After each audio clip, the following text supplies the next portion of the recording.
share from our lives and show that we're so much more than the sum of our parts. The stories we tend connect end to end, like the lines of a garden we hold. When we plant the seeds for another one's dreams, the roots and the stems get watered and help us to grow. Blossom and grow, blossom and grow, up to the sun, grow, blossom and grow, blossom and grow, up to the sun.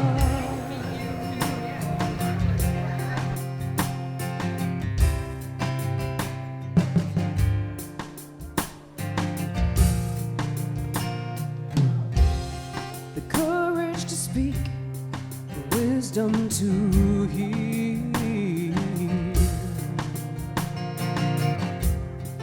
lessons of ancestors, mystics, and loved ones departed and dear. But modern day fairy tales are more than just talk. They shade us and guide the path that we walk to grow. Blossom and grow, blossom and grow, up to the sun, grow, blossom and grow, blossom and grow, up to the sun.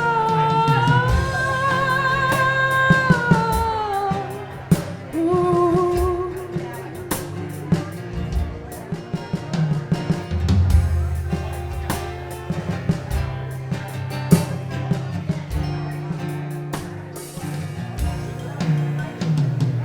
Grow, blossom and grow, blossom and grow, up to the sun.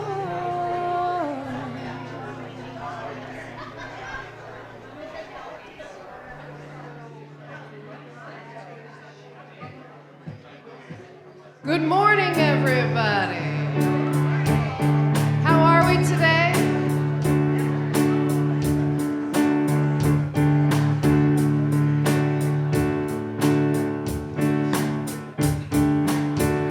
Well, happy Father's Day to the fathers.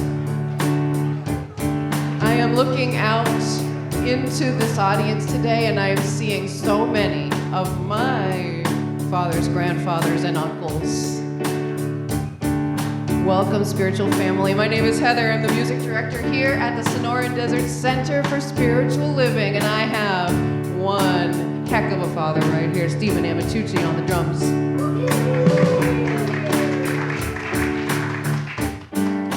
All right, let's stand and let's sing Swing Wide the Door.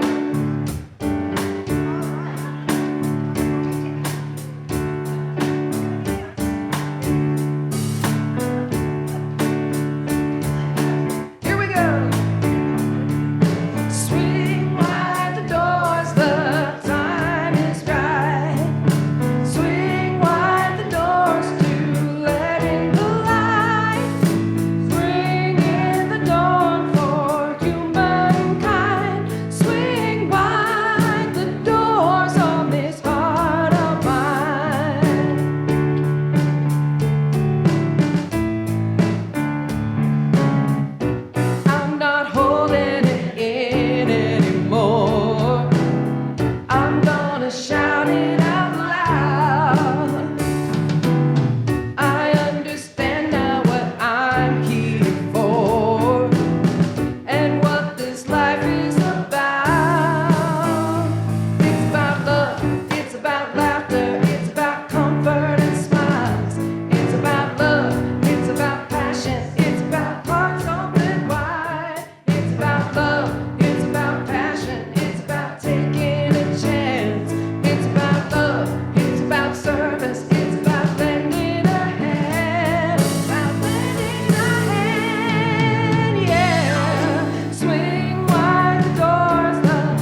morning. My name is Louise, and I am your trustee today. Let's see. So on behalf of the Board of Trustees and our practitioners, I am privileged to welcome to the Sonoran Desert Center for Spiritual Living. Whoever you are and wherever you are on your spiritual path, you are truly welcome here. Here you will be validated, supported, and encouraged to be all that you are meant to be. Our vision statement is love in action, every day, in every way. And we express this love by learning and living the principles of science of mind. On the back of your program, you will find our Declaration of Principles. So please join me now in reading them. I believe there is an infinite intelligence operating throughout the universe. I believe this intelligent power is only good. I believe this intelligence expresses as me. I believe through my conscious use of this power, I create my life as happy, healthy, and complete. And so it is. So do we have any first-timers today? I'm happy to have here. Many of you know my dear friend Harry, and this is his daughter Liz, and her boyfriend Mike, and they're from South Carolina. Welcome.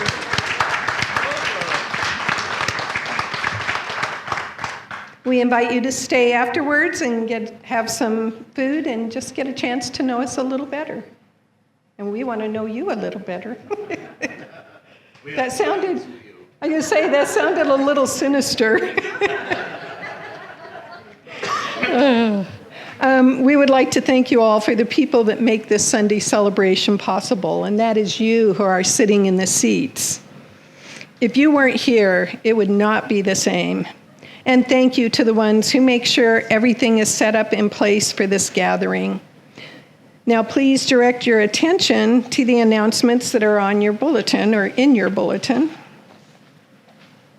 And if you are watching online, please visit cslaz.org for our announcements. And please turn off or silence your cell phones. Everyone, first, let's do our manifestation for a minister. So if you say along with me, it's in the circle on the front page if you don't know. We are a loving, harmonious community, releasing judgment and trusting our oneness with Spirit. We are joyfully and confidently moving towards our highest vision with faith, creativity, intuition, and prayer. And I said I would come up if there's more news on the new minister front, and we've got another candidate.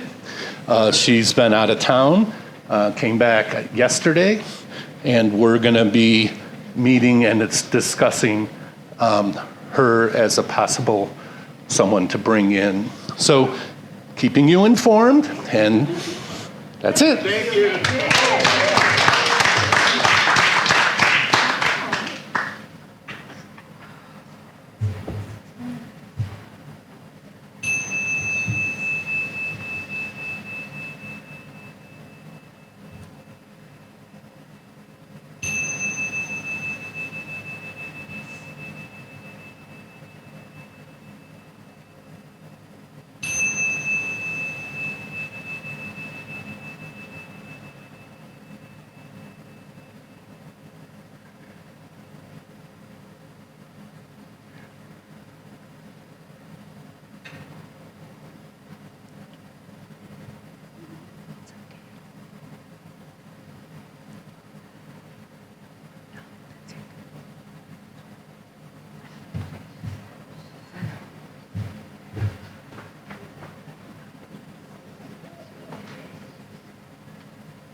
The God in me beholds the God in you. It is all for our greatest and highest good. The God in me beholds the God in you, and you and I are one. Namaste.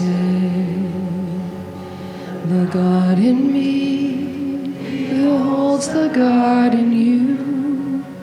It is all for our greatest and highest good. The God in me beholds the God in you, and you and I are one. Namaste. Namaste. Good morning. How's everybody today? Good? I like wonderful. Yay. Well, I'm not Kay Ewells.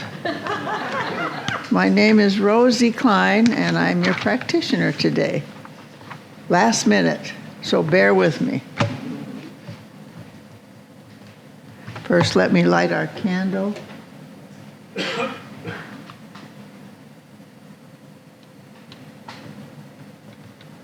Just take a moment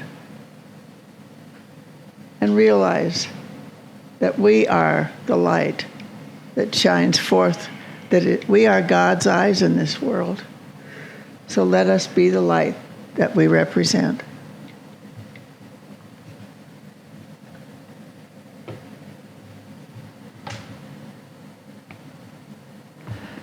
Okay, let me settle down.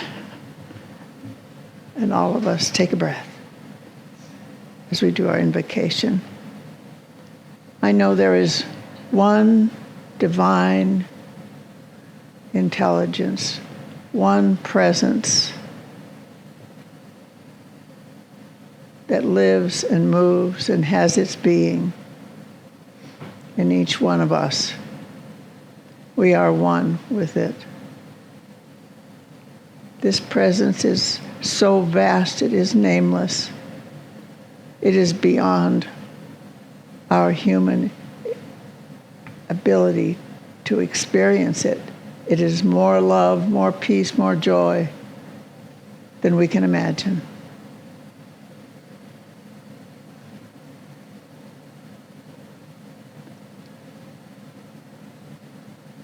We are together in this power that we call God, but it has many names.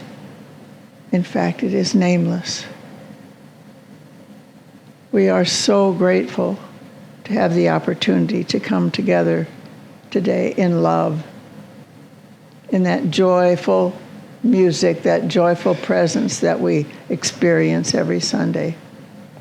We are grateful for all of this and so much more as we count our blessings every day.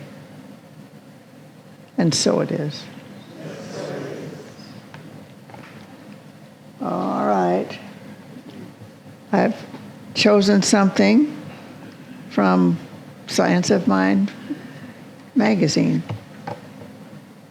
How many of you read this magazine? Come on, people. It's for sale back there every month, and it's wonderful. The daily readings are inspirational. So I've chosen last minute, but every page is good, every day is good.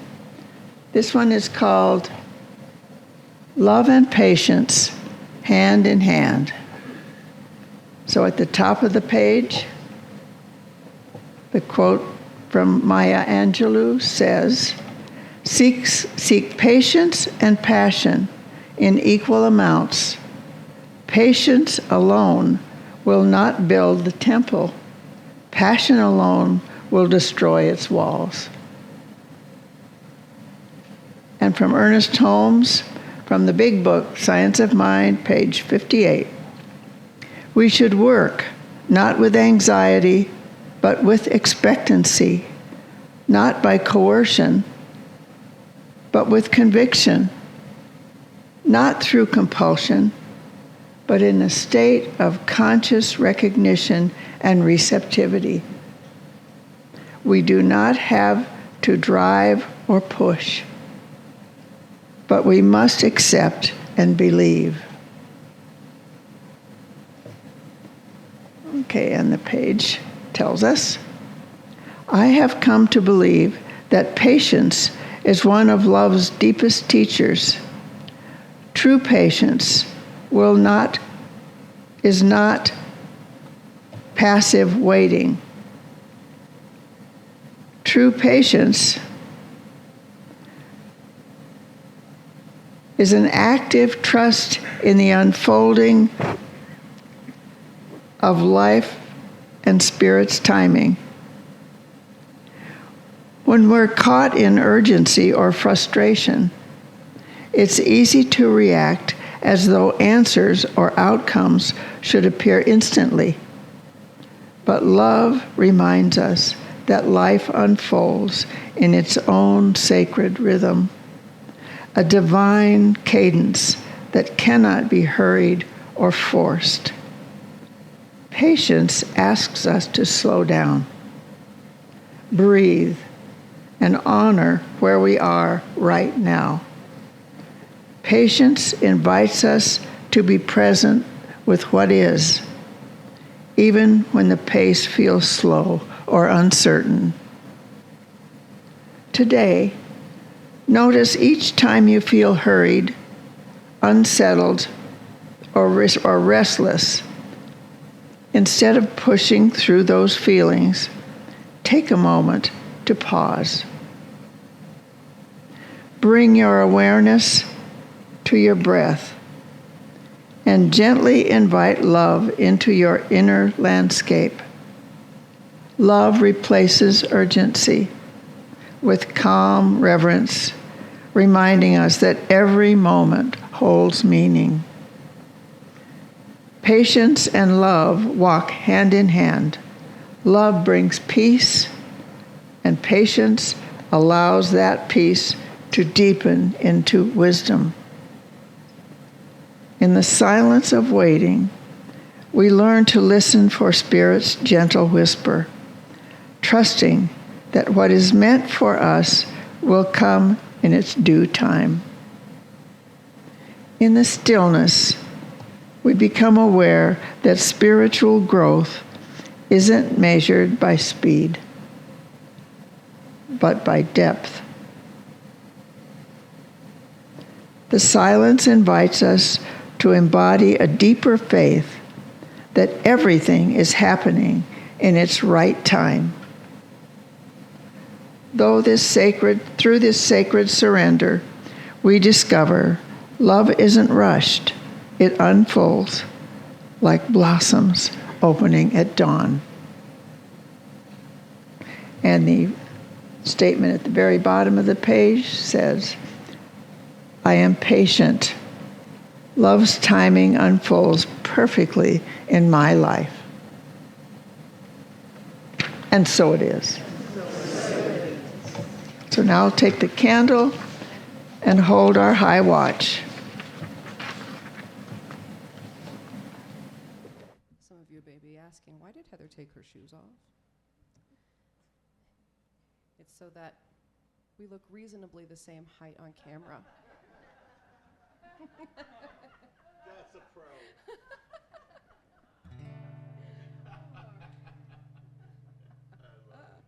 It's also Arizona in June, and it's 100 million degrees. So. All right. Well, this song is so apropos for what Rosie just talked about. Oh, my goodness. And this is one you guys know, too.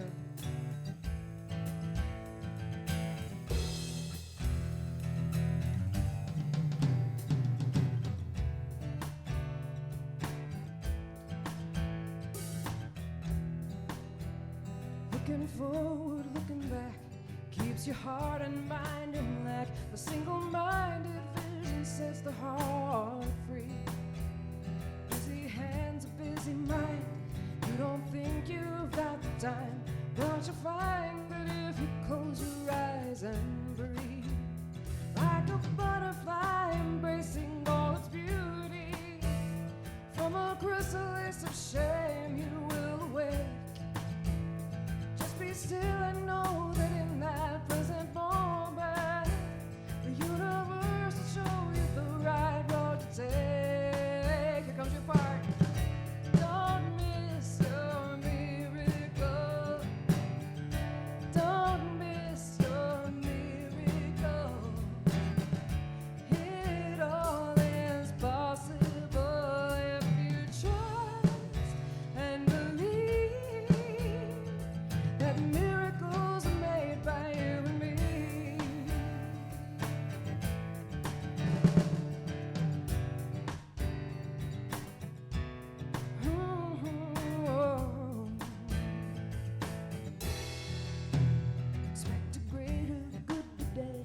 conscious unity. If it's to be, it's up to me. Everything you need has always been right here. Like a butterfly, all its beauty. From a chrysalis of shame you will away. Just be still and know that in that present moment, the universe will show you the right road to take. Don't miss your miracle. Don't miss your miracle. It all is possible if you trust and believe that miracles are made by you and me. Don't miss your miracle. Don't miss your miracle. And again, don't miss your miracle. Don't miss your miracle. Don't miss your miracle. It all is possible if you trust and believe that miracles are made by you and me. That miracles are made by who? By you and me. That miracles are made by you and me. That miracles are made by you and me.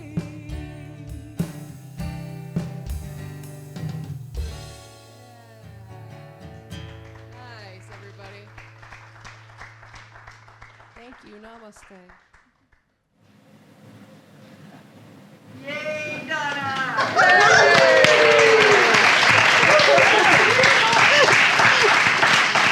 You guys are so wonderful. Thank you. Thank you so much. Good. Before we start, happy Father's Day. I brought a bag of what's it called? Yeah, the Dad's root beer candies. So there's enough for all of us to have at least one. So don't leave here without a root beer candy, a Dad's root beer candy. Well, our theme for the month is a sacred crack. And the topic that I've been given is spiritual perfection. And it's a concept that we grapple with all the time. You know, when I taught classes, students would ask me, as a matter of fact, I just had a conversation last week with a member. If God is whole, perfect, and complete, and I am God in form, so therefore I am whole, perfect, and complete, then why am I having experiences that are anything but whole, perfect, and complete? So how do we reconcile this perfection that is inherent as an offspring of spirit with the dance we do as we live in the world? And years ago, I came across a talk by Rabbi David Ingbar of the Ramamu Temple. It was one of the largest in New York. I don't know where it is now, but I was delighted that he was grappling with the same question. And the talk began with a chant, Kadosh, Kadosh, Kadosh, Adonai Sevayot. Translated, Holy, Holy, Holy, Lord of Hosts. And finished with the English words, the whole world is filled with your glory. The whole world is filled with your glory. And then he Rabbi Ingvar referred to what is called the Holiness Code, which is found mainly in Leviticus. God says, I am holy. And because I made you, you are holy. So that's our interpretation. I am a manifestation of that one. So therefore, I am holy. I'm whole, perfect, and complete. That's at one level. But at another, according to the Holiness Code, there is a laundry list of things that help us become holy. We are already holy, but we can become holier. Rabbi David tells of a friend who woke his daughter up from her nap. And she says, "Daddy, you woke me up. Now that I'm awake, can I wake up even more?" To wake up even more is to become holier by our thoughts, our deeds, our actions. The absolute is whole, perfect, and complete. That is our essence. But when the absolute falls into time, we have the experience of pairs of opposites. And that's why Rabbi Ingmar tells us we are holy and we have work to do. It's within our human world of opposites that we can become holier. We can wake up even more. So our job then is to keep the idea of our inherent holiness in our mind and heart so that the pairs of opposites we encounter can be made holy by our thoughts, words, and deeds. One of the things the Holiness Code emphasizes is the way we interact with others, the way we bring love to the world through our connections. And one of the greatest lines in Scripture is to love our neighbor as ourselves. In fact, this is the primary principle of the Torah. This is not just recognizing the other as special, but the profound interpretation is to love your neighbor because your neighbor is you. And of course, by neighbor, we mean everyone, not just those who look like us, who agree with us, but also those who do not. Rabbi Aryeh Levin was known as the righteous man of Jerusalem. He was incredibly pious, kind, and a great scholar. He lived in the quaint area of Nahmod, right behind the busy open market. There was a young man who grew up in the neighborhood whom Rabbi Aryeh knew well, but he felt the boy was avoiding him. One day they bumped into each other in the narrow alleys of Nahmod, and Rabbi Aryeh confronted him and said, "I can't help but feel that you are avoiding me. Tell me, how are you?" The young man sheepishly replied that it was true, he was avoiding the great rabbi, as he had grown up observant, but had chosen to walk away from observant life altogether. And he said, "Rabbi, I'm so embarrassed to meet you since I have taken off my kippah and am no longer an observant." Rabbi Aryeh took the young man's hand into his own and said, "My dear Moshe, don't worry. I am a very short man. I can only see what is in your heart. I cannot see what is on your head." The Torah commands us to love your neighbor like yourself, and the Hebrew word yourself is kamocha. Kamocha. It means that my neighbor and I possess that same spark of life, the same godly soul. We have both strengths and weaknesses. We have virtues and we have faults. We both have things to be proud of and areas to work on. We are both divine, we are holy, and we both have work to do. There's another rabbi, Rabbi Akiva, is quoted in Ethics of the Fathers. It's a collection of ethical sayings, and he says, "How precious is every person because we were all created in the image of God. Internalizing that is the secret to loving everyone." And our own founder, Dr. Ernest Holmes, says, "Life is the high gift of heaven. Our human experience is but a process through which we awake to a divinity imposed upon us. a presence forever incarnated in us, a relationship with the universe which we did not even choose. The final realities of life rest not in our desire, but in God's will. And what is God's will, other than the attributes we know are inherent in both the divine presence and our own selves? Love, truth, beauty, joy, harmony. We have been given this gift of life in all its mystery. We are expressions of the absolute, the one. Our eternal nature is divine, and we are forever dancing between our divinity and our human frailties. As we love each other because we are each other, we can more easily peel the layers of that which separates us from others until we find common ground that connects us all. And that's the full expression of loving your neighbor as yourself. Rabbi Ingbar says we must wish for others that which we wish for ourselves. And he talks about Scripture, says that we must treat strangers with love because we were once strangers in Egypt. And as I read that, I thought about our own spiritual community. How many times has a member recognized a newcomer, welcomed them, sat by them?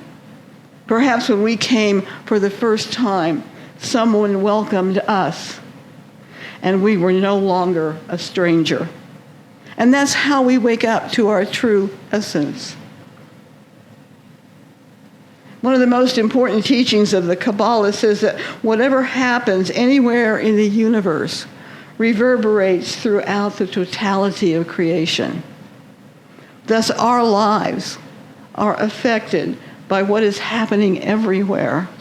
And moreover, whatever we do in our lives affects everything in the universe. The guru, meditating in his Himalayan cave, opened his eyes to discover an unexpected visitor sitting before him, the abbot of a well-known monastery. "What is it you seek?" asked the guru. The abbot recounted a tale of woe. At one time, his monastery had been famous throughout the Western world. Its cells were filled with young aspirants, and its church resounded to the chant of its monks. But hard times had come on the monastery. Perhaps people no longer flocked there to nourish their spirits. The stream of young aspirants had dried up. The church was silent. There was only a handful of monks left, and these went about their duties with heavy hearts. The abbot wanted to know, is it because of some sin of ours that the monastery has been reduced to this state? The guru said, yes, it's a sin of ignorance. And what might that be? One of your number is the Messiah in disguise. And you are ignorant of this. Having said that, the guru closed his eyes and went back to meditating. Throughout the arduous journey back to his monastery, the abbot's heart beat fast at the thought that the Messiah himself, had returned to earth and was right there in the monastery. How was it he had failed to recognize him? And who could it be? Brother John? Brother Adam? Brother Ezekiel? Nah, not he. He has too many defects. But alas, the guru said he was in disguise. So perhaps these defects could be his disguise. Come to think of it, everybody in the monastery had defects, and one of them had to be the Messiah. Back in the monastery, he assembled the monks and told them what he had discovered. They looked at one another in disbelief. The Messiah? Here. Incredible. But he was in disguise. And that one thing was certain, if the Messiah was there in disguise, it was not likely that they would recognize him. So they took to treating everyone with respect and consideration. You never know they said to themselves when they dealt with another, maybe he is the one. The result of this was that the atmosphere in the monastery became vibrant with joy. Soon dozens of aspirants were seeking admission to the order, and once again, the church echoed with the holy and joyful chants of monks who were aglow with the spirit of love. I found this story in Song of the Bird by Anthony de Mello, and he asks the question of what use is it to have eyes if the heart is blind? And I think from this story that at least one aspect of respect is to see the other person as us. We open our hearts so that we can see each person as an aspect of love. You know, last week when Rosie spoke, she mentioned writing down things to be grateful for. And that's a beautiful way to make the world more holy. What we hold in consciousness spills out to the world. So when we live in gratitude, we are making ourselves and we are making the planet more holy. And I remember she reminded me, I remember when I took my very first class at Founders Church. It was at least a gazillion years ago. The teacher asked us to buy a notebook and start a 30-day gratitude journal. And before going to bed, we were supposed to write down what we were thankful for. And I still remember this like it was yesterday. I was not in a good place. I was trying to raise my young son alone. I didn't have enough money. I didn't think I could make it. And that first page of my gratitude list, I wrote down, I found a nickel on the street. The only thing I could think of to be grateful for. But by the end of that 30-day assignment, one page was not enough to hold everything I was grateful for. In Judaism, gratitude is known as hakarat hatov, which translates to recognizing the good. It's a daily spiritual discipline of actively noticing and acknowledging the blessings in our life, even the small, everyday details. Every day, a majestic deer drank from the same crystal clear forest river. One afternoon, it paused, looked out at the water, and said aloud, "Thank you, river." The other animals were deeply confused. A badger approached and asked, "Why are you thanking the river? It simply flows. It doesn't even know you exist." The deer replied, "The river gives me life every day, and I have never expressed my gratitude for that." Struck by this revelation, the badger also took a moment to give thanks to the river. When we can move our consciousness to fill more than one page on a gratitude journal, we are awakening to our holiness, and we are adding holiness to our material world. When we can see everyday experiences as God's gift to us, we are adding to the holiness of the world. When we treat a stranger as a friend, we are adding holiness to the world. When we make an effort to see through differences, to find that point of connection, we are adding to the holiness of the world. That is our job. That is our practice. And that is how we wake up even more. Thank you. Namaste.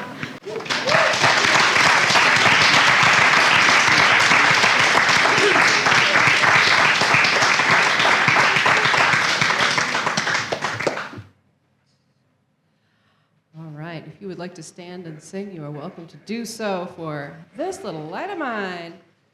But it's our version.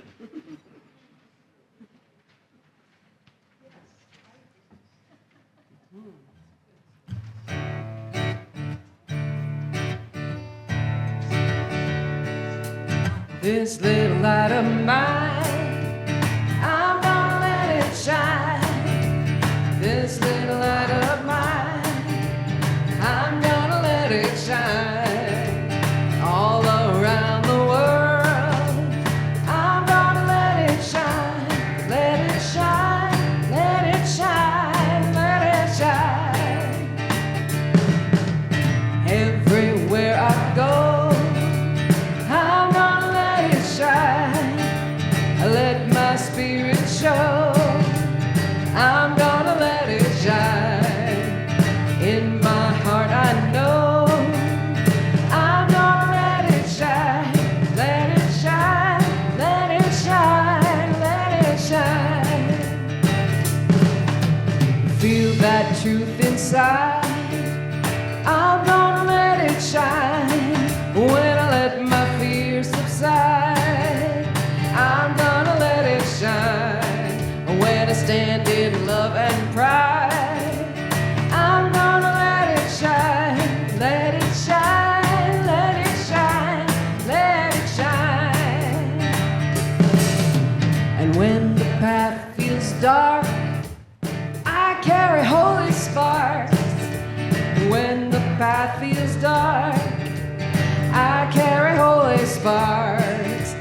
When the path feels dark, I carry holy sparks. Holy sparks, holy sparks, holy sparks. Well, let's light up the sky. We're gonna let it shine. Every breath we rise, we're gonna let it shine. Stars are in our eyes. We're gonna let it shine. Let it shine, let it shine, let it shine. Let it shine, let it shine, let it shine.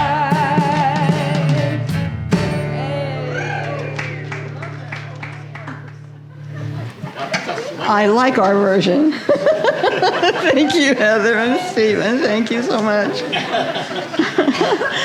Okay, it's time.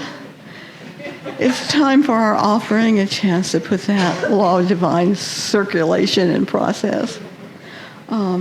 Would you please join me in our offering affirmation on the left-hand side of our bulletin? My gift goes forth to heal, prosper, and bless all that it touches. It is evidence of my conviction that God is the source and substance of my supply. I share generously of my good, knowing that it returns to me multiplied abundantly, and so it is.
And we certainly give thanks for the incredible givingness of our congregation in so many different ways. I am very proud to be part of this spiritual family, and I thank you so much. So let's close out this portion with prayer, and then please join us for refreshments and a chance to say hi to each other. And don't forget the card for Susan.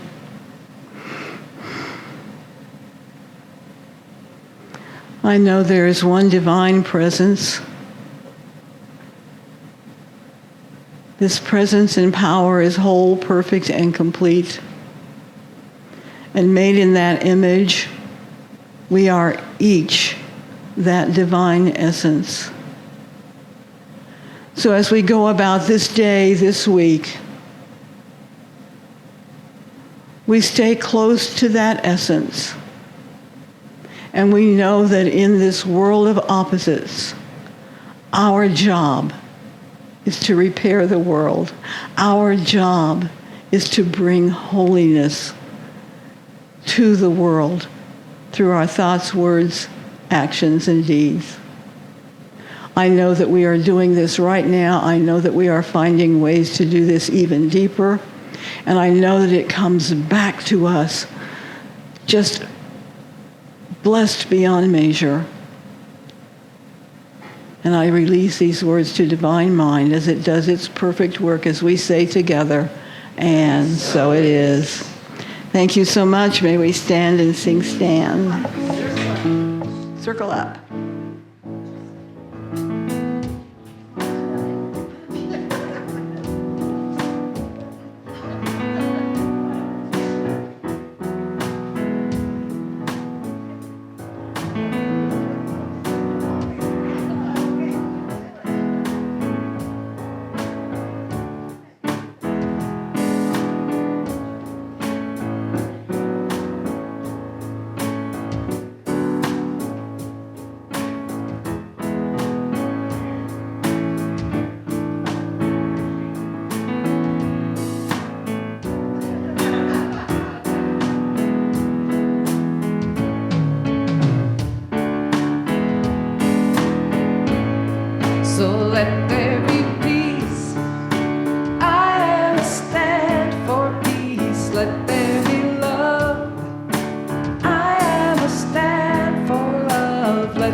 given a fresh sign. When we hear the cardinal song, we'll know what to do. Just breathe in, breathe out, love's light in me and you.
you take? How much life can you make? Open your heart, take my hand. Feel all the joy you can stand.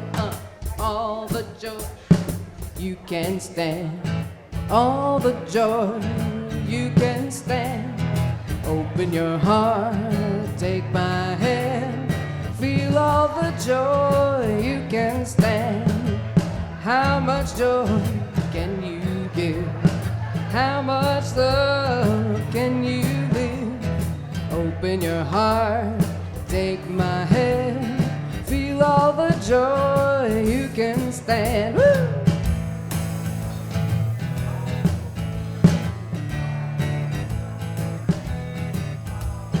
All the joy you can stand. All the joy you can stand. Open your heart, take my hand. Feel all the joy you can stand. Alright, don't hold back, let it flow. Can you take it? Let it show. Open your heart, you overflow. Feel all the joy you can stand.